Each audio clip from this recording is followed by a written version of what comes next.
Hello po, good morning sa ating lahat. So, ngayong umaga po, mag-disinfect ako ng isa kong breeding pen kasi i-convert ko siya as growing pen. Yung mga breeders ko po na Black Australorp, i-differentiate ko muna sila. Then, ito pong mga nasa likod kong mga manok. So, pure Black Australorp at meron tayong Chinese Silky. Then, may mga crossbreeds po tayo dyan. Ililipat ko po sila kasi nag-ano na po sila, nag-feather pecking. Ipapakita ko po sa inyo. So, ito po yung sinasabi ko kanina. Ayan. Going, ano na po kasi ito, 2 months. So, ayun, nag-feather pecking na sila. Ayan, kung makikita nyo may mga panot na. Then, ito yung ating pure ng mga Black Australorp. So, available po yan kung naghanap po kayo ng Black Australorp. PM nyo lang po ako. So, ililipat ko po ito sa ating i-convert ng breeding pen kasi masyado na silang malaki para sa cage na to, kaya ililipat ko sila.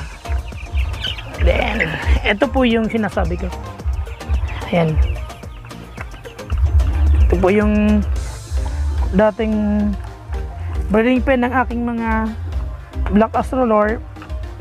Ang gagamitin ko pong pang disinfect ay Major D, tapos pinagyan ko ng Sonra. Kung interested po kayong bumili, pwede po kayong mag-order sa Shopee. Ilalagay ko po sa description yung link niya para makapag-order po kayo. I-click nyo na lang naman po yun, then pupunta na po kayo sa Shopee, then pwede nyo pong i-place order.